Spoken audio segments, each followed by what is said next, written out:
Hello student, this is DP Thapliyal and welcome to Economics with DP Thapliyal. आज हम macro economics की last unit 5 जो कि हमारे पास BOP का है, बैलेंस ऑफ पेमेंट का। और बैलेंस ऑफ पेमेंट में आज हम जो डिस्कस करेंगे वो deficit budget and surplus budget की बात करेंगे, equilibrium and disequilibrium of BOP। Previous 4-5 year से आफ्टर 2015 लगभग 4-5 सालों में लगातार इसी से, जो कि जिस टॉपिक को आज हम यहाँ पर डिस्कस करेंगे, इसी टॉपिक से सबसे ज़्यादा क्वेश्चन फ्रेम हुए हैं और लगभग 3 और 4 मार्क्स के लिए इसी से क्वेश्चन फ्रेम हो रहे हैं, 1 मार्क्स के लिए भी। तो ये बहुत इम्पोर्टेंट है। यहाँ पर हम जो डिस्कस करेंगे, इक्विलिब्रियम को करेंगे, डिसइक्विलिब्रियम ऑफ BOP को करेंगे, बैलेंस ऑफ पेमेंट का डेफिसिट होना और सरप्लस होना, इसी से क्वेश्चन फ्रेम होते हैं। तो चलिए सबसे पहले आज हम जो डिस्कस करते हैं वो करते हैं इक्विलिब्रियम ऑफ BOP का इक्विलिब्रियम एंड डिसइक्विलिब्रियम पर हम डिस्कस करेंगे। तो दोनों चीज़ें हैं। पहले हम डिसइक्विलिब्रियम ऑफ BOP पढ़ लेते हैं। Disequilibrium, it is refers to the such situation when the BOP of the country is deficit or surplus। जब कंट्री का बैलेंस ऑफ पेमेंट या तो डेफिसिट होता है या सरप्लस होता है, या हम इसे इस ढंग से कह सकते हैं, in other word it is situation when the net balance of all receipt and payment is not zero। अगर ये जीरो नहीं होते, BOP ऑलवेज बैलेंस। BOP जो होता है वो बैलेंस होता है और जितना रिसीप्ट होता है उतना ही पेमेंट होता है। It means credit side and debit side अगर एक जैसा नंबर आ रहा है रिकॉर्ड में, जितना हमें रिसीप्ट हुआ है जो क्रेडिट साइड है उतना ही हमने पेमेंट किया, वो डेबिट साइड है। तो क्रेडिट एंड डेबिट साइड का जो डिफरेंस है वो अगर जीरो नहीं आ रहा है तो उस बजट को, उस BOP को हम डिसइक्विलिब्रियम ऑफ BOP कहते हैं। बैलेंस ऑफ पेमेंट डिसइक्विलिब्रियम हो गया अगर रिसीप्ट एंड पेमेंट के बीच का डिफरेंस जीरो ना आ जाए। इट मीन्स जितना रिसीप्ट है उतना ही पेमेंट है। सपोज कर लीजिए 100 रिसिप्ट है, 100 पेमेंट है, तो 100 माइनस 100 इक्वल्स टू 0। ऐसा बैलेंस ऑफ पेमेंट होता है। Balance of payment always balance, but it is surplus और डेफिसिट बोथ। अगर वो बराबर नहीं हो रहा है, अगर पॉजिटिव है, इट मीन्स अगर रिसिप्ट ज़्यादा है, if the net balance is positive, अगर नेट बैलेंस हमारे पास पॉजिटिव हो रहा है, पॉजिटिव है, प्लस में है, नेट बैलेंस अगर पॉजिटिव है, इसका मतलब है सरप्लस हो रहा है। पॉजिटिव होने का मतलब होता है बजट जो BOP रिसीप्ट है, रिसीप्ट ग्रेटर देन पेमेंट। जो हमारी रिसीप्ट्स हैं वो पेमेंट से ज़्यादा हो रही हैं BOP की, तो उसे हम सरप्लस BOP कहते हैं। और अगर ये नेगेटिव में जा रहा है, नेगेटिव में कब जाएगा? जब हमारे पास रिसीप्ट कम होंगी और पेमेंट ज़्यादा होगा। रिसीप्ट लेस देन पेमेंट, जब रिसीप्ट लेस देन पेमेंट हो रहा होगा, इकोनॉमिक ट्रांजैक्शन की जो रिसीप्ट्स हैं उससे ज़्यादा पेमेंट्स हो रहा है, तो BOP जो होगा वो डेफिसिट हो जाएगा। In both of the situation the BOP is in disequilibrium. इन दोनों कंडीशन में अगर पॉजिटिव हो रहा तो भी डिसइक्विलिब्रियम है, और अगर नेगेटिव हो रहा है तो भी डिसइक्विलिब्रियम है। अगर जीरो हो रहा है तो that this situation are called equilibrium.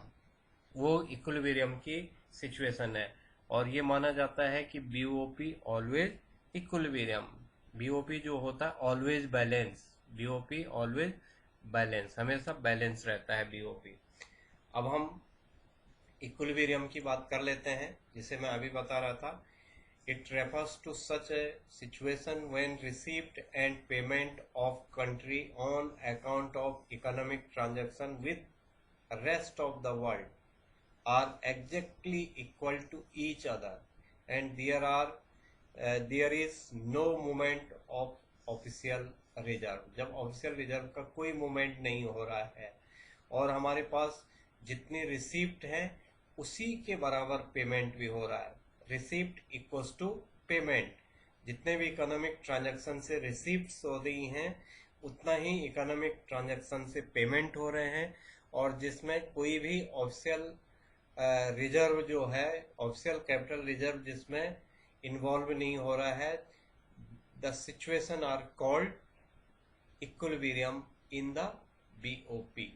तो जब receipt equals to payment, receipt of economic transaction equals to payment of economic transaction, जब ये बराबर हो रहे हैं तो इसे हम इक्विलिब्रियम बीओपी कह रहे हैं, इक्विलिब्रियम बीओपी कह रहे हैं। जब रिसिप्ट ग्रेटर देन पेमेंट है तो हम उसे सरप्लस बीओपी कह रहे हैं, और जब receipt less than payment of economic transaction है तो इसे हम डेफिसिट बीओपी कह रहे हैं। तो ये तीन चीजें आती हैं।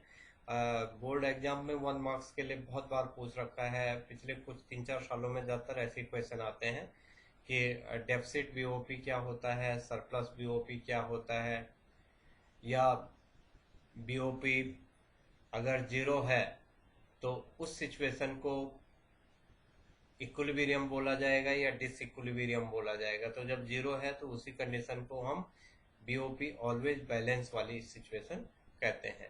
अब है disequilibrium and equilibrium of the BOP में डिसइक्विलिब्रियम इन बीओपी का और इक्विलिब्रियम ऑफ बीओपी का समझने के बाद अब हम इसमें जो अगली चीज इसे समझते हैं वो डेबिट एंड क्रेडिट साइड पढ़ते हैं। हम पिछले 2-3 सालों से इसी पर क्वेश्चन पूछ रहा है, वो आइडेंटिफाई करने के लिए पूछता है इकोनॉमिक ट्रांजैक्शन कि ये करंट अकाउंट से रिलेटेड है या कैपिटल अकाउंट से रिलेटेड है। जैसे एक्सपोर्ट का पूछ लेगा, इंपोर्ट का पूछ लेगा, गुड्स सर्विसेज का पूछ लेगा, एसेट्स का पूछ लेगा, लाइबिलिटीज का पूछ लेगा।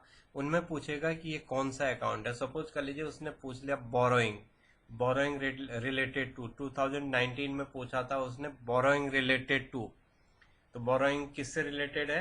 कैपिटल अकाउंट से रिलेटेड है। Borrowing related to which account? तो कैपिटल अकाउंट से रिलेटेड है। And entry of borrowing in which side? तो एंट्री जो होगी बोरोइंग की वो पॉजिटिव साइड होगी। पॉजिटिव साइड मीन्स हमारे पास इनफ्लो होगा। तो इसी चीज को समझना है, और अगर आप यहाँ पर समझ गए तो आपका 3-4 मार्क्स का क्वेश्चन आसानी से सॉल्व हो जाएगा। जैसे प्रेजेंट ट्रेंड चल रहे हैं सीबीएसई के पेपर के।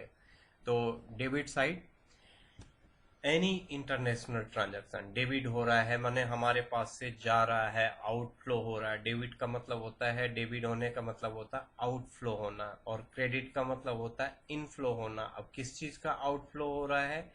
Any international transaction which result in outflow of foreign exchange is recorded on the debit side of BOP। अगर आउटफ्लो हो रहा है, हमने इंपोर्ट किया, आउटफ्लो हो जाएगा। जितनी भी चीजों का हम इंपोर्ट करेंगे वो सारा का सारा आउटफ्लो हो रहा है। हम दुनिया के देशों से कुछ भी चीज को परचेज कर रहे हैं वो सब आउटफ्लो में आ रहा है। हमने दूसरे देश में लैंडिंग की मीन्स कर्ज दिया दूसरे देश को, दूसरे देशों में कर्ज दे दिया हमने, वो भी क्या हो जाएगा? वो भी डेबिट साइड में आएगा क्योंकि आउटफ्लो हो रहा है। हमने इन्वेस्टमेंट किया फॉरेन कंट्रीज में इंडिया के इंटरप्रेन्योर ने, इंडिया की कंपनी ने रेस्ट ऑफ द वर्ल्ड में इन्वेस्ट कर रहा है, वो भी डेबिट साइड में जाएगा। अब इन्वेस्टमेंट है तो हम प्रीवियस वीडियो में समझ रखे हैं कि इन्वेस्टमेंट जो है वो कैपिटल अकाउंट से संबंधित है। उससे पहले वाले वीडियो में हम ये समझ रखे हैं कि जो इंपोर्ट है वो सारा करंट अकाउंट से रिलेटेड है। तो अब हम यहाँ पर समझ लेते हैं any international transaction which result in outflow of foreign exchange is recorded on debit side in BOP. ऐसा पूछा जाता है किसी भी चीज का नाम लेकर के। जैसे यहीं पर जो एग्जांपल है उसने पूछ लिया, सपोज कर लीजिए कि शेयर्स, तो शेयर्स क्या होंगे, ये पूछ लेगा कि अकाउंट कौन सा है और पूछ लेगा साइट कौन सी है। तो अब क्योंकि हम दूसरी कंपनी के शेयर खरीद रहे हैं, रेस्ट ऑफ द वर्ल्ड से खरीद रहे हैं, तो डेबिट साइड हो जाएगा क्योंकि उससे आउटफ्लो हो रहा है। BOP account, the current account and और कैपिटल अकाउंट। ये करंट अकाउंट में भी यही चीज होती है, कैपिटल अकाउंट में भी यही चीज होती है। अगर हमारे पास आउटफ्लो हो रहा है करंट अकाउंट में, गुड्स सर्विसेज यूनिलेटरल आइटम्स का इनफ्लो आउटफ्लो आ जाता है। तो अगर आउटफ्लो हो रहा है, हम दूसरे देशों को गिफ्ट दे रहे हैं, ग्रांट्स दे रहे हैं, सब्सिडी दे रहे हैं, तो वो भी आउटफ्लो हो रहा है, डेबिट साइड में आएगा। हम इंपोर्ट कर रहे हैं गुड्स, तो भी डेबिट साइड में आएगा। हम इंपोर्ट कर रहे हैं सर्विस, तो भी डेबिट साइड में आ जाएगा। तो ये है, it is given negative sign. अब वो पूछता है किस साइड में जाएगा, तो डेबिट साइड। डेबिट साइड क्या साइन कौन सा होगा, negative side. For example payments of for import of goods and services. Goods and services, कोई भी गुड्स एंड सर्विसेज का हम इंपोर्ट कर रहे हैं तो वो डेबिट साइड में जाएगा। परचेज ऑफ फाइनेंशियल एसेट्स, जो फाइनेंशियल एसेट्स होती हैं ये कैपिटल अकाउंट से रिलेटेड होंगी। गुड्स सर्विसेज जो था करंट अकाउंट था। फाइनेंशियल एसेट्स जो हैं, एसेट्स एंड लाइबिलिटीज, ये कैपिटल अकाउंट का पार्ट है। तो shares, bond, debenture in a foreign country, ये सारे के सारे कैपिटल अकाउंट के हैं, डेबिट साइड जाएंगे, नेगेटिव एंट्री होगी। तो ये है डेबिट साइड। क्रेडिट साइड में इनफ्लो होता है, हमारे पास आता है, हम एक्सपोर्ट करेंगे तो इनफ्लो होगा, तो क्रेडिट साइड इनफ्लो होगा, एंट्री पॉजिटिव होगी। Any international transaction which result in inflow of foreign exchange is recorded on the credit side in the BOP account, the current account and और capital account. ये current account and capital account दोनों में it is given positive sign. For example receipt on account of export of goods and services, ये current account का है, positive side में जाएगा और क्रेडिट एंट्री होगी, 3 नंबर बन जाता है। वो इतना ही पूछता है कौन सा अकाउंट है। सपोज कर लीजिए उसने कहा कि गुड्स को हमने इंपोर्ट किया, पूछेगा कौन सा अकाउंट होगा, कौन सी अकाउंट है, तो करंट अकाउंट हो गया। कौन से साइड में एंट्री होगी, पॉजिटिव साइड में एंट्री होगी।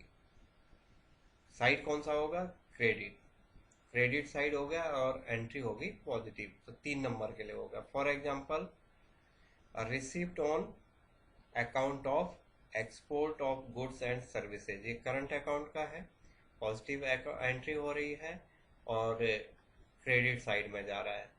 अब हम इसी की जगह पर कहते हैं कि export of goods and services हो गया, foreign investment, factor income earn from abroad, loan and grants from abroad. हम लोन लेते हैं बाहर से, दूसरे देशों से कर्ज लेते हैं, तो क्रेडिट साइड में आएगा क्योंकि वो इनफ्लो हो रहा है, क्रेडिट साइड में आएगा, इनफ्लो हो रहा है। तो ये हमारे पास credit account and debit account हो गए। ये बहुत ज़रूरी है प्रेजेंट सिनेरियो को देखते हुए, जैसे आजकल के क्वेश्चन पूछे जा रहे हैं बोर्ड के द्वारा। चलिए अब हम फिर से डेफिसिट और सरप्लस उन बजट को में बीओपी को पढ़ लेते हैं, और इसी में जो हमारे पास ट्रेड डेफिसिट है, ट्रेड डेफिसिट पर हम पढ़ लेते हैं। पहले हम पढ़ते हैं balance of payment deficit and balance of payment surplus, इनको 1 मार्क्स के हिसाब से पढ़ लेते हैं। सरप्लस वाला 3 मार्क्स में भी पूछा गया था 2019 में, एक सेट में उसने पूछ लिया था बीओपी सरप्लस, डेफिनेशन पूछ ली थी और एग्जांपल पूछ लिया था।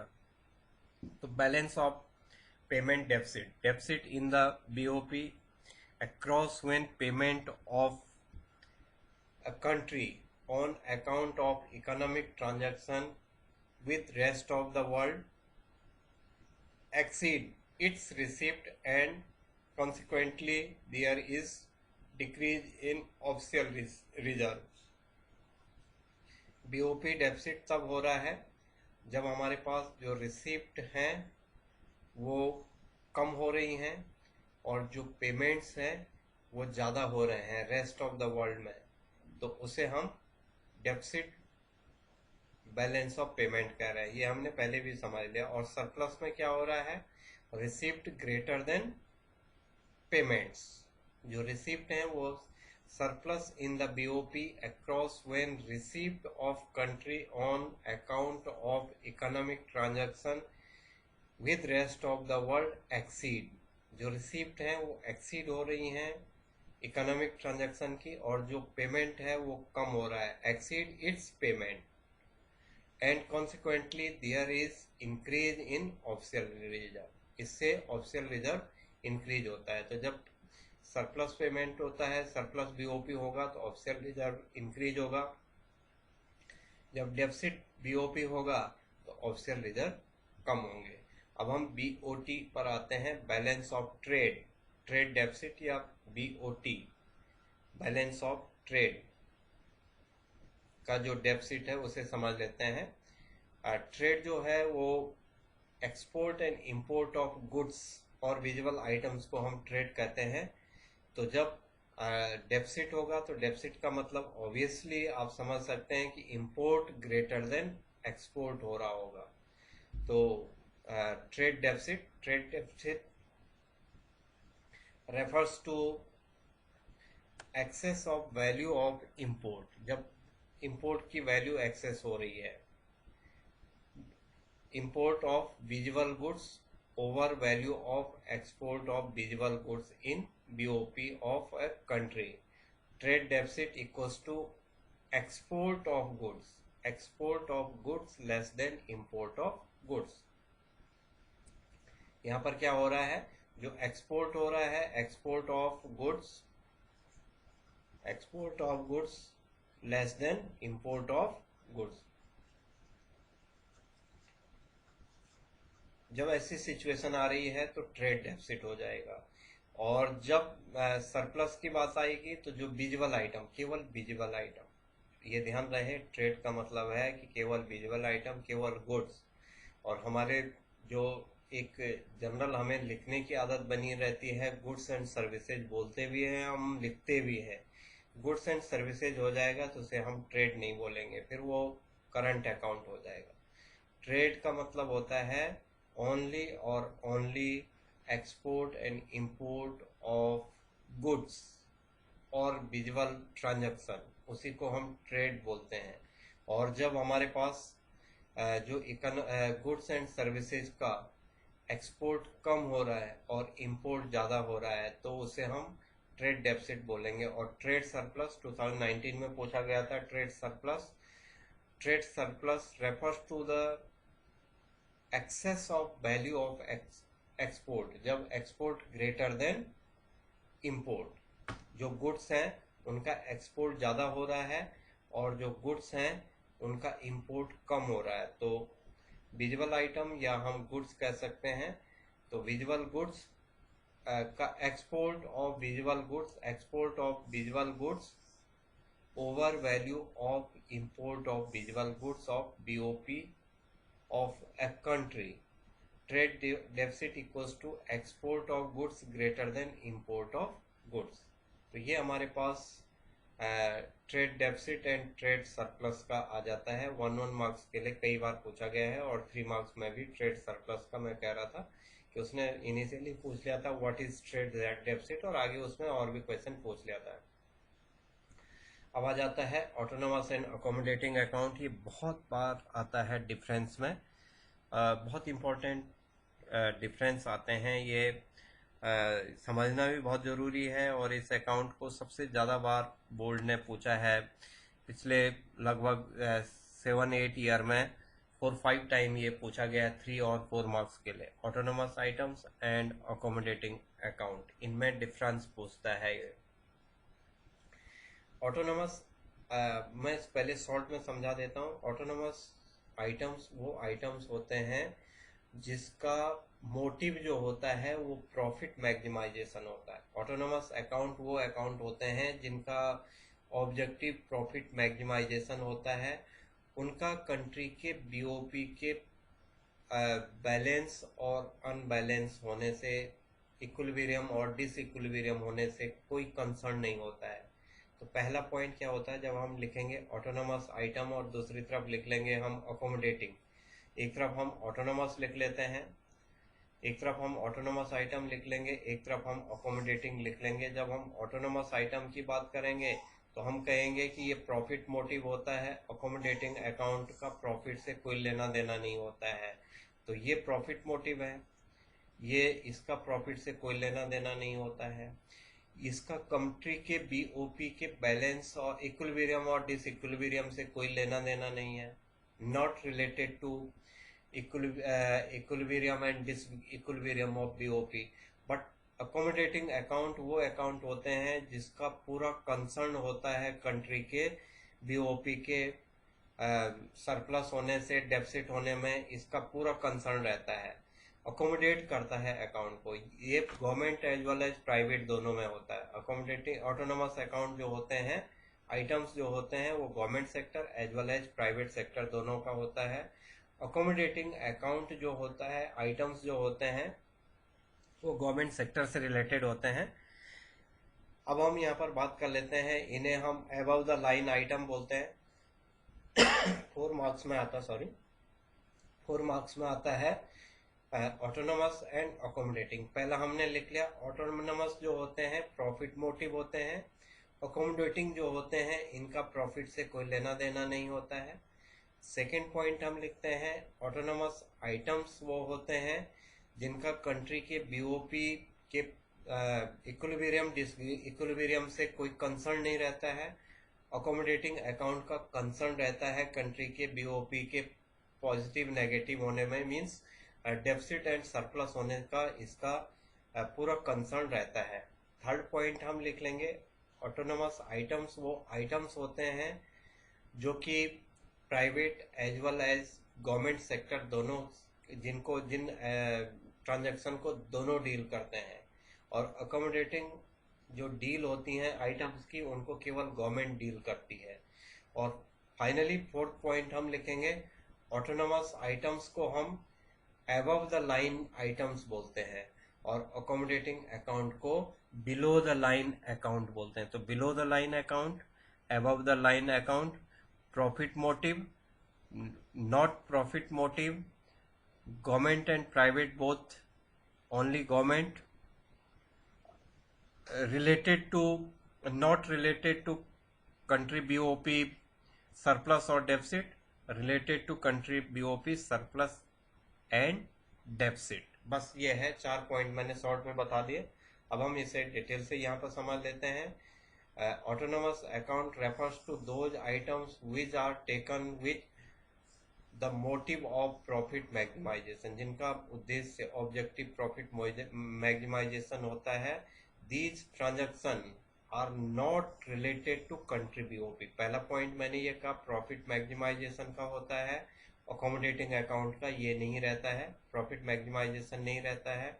Second point, these transaction are not related to country BOP position, country की बीओपी पोजीशन से इन्हें कोई कंसर्न नहीं रहता है, means surplus and deficit BOP से इनका कोई कंसर्न नहीं रहता है।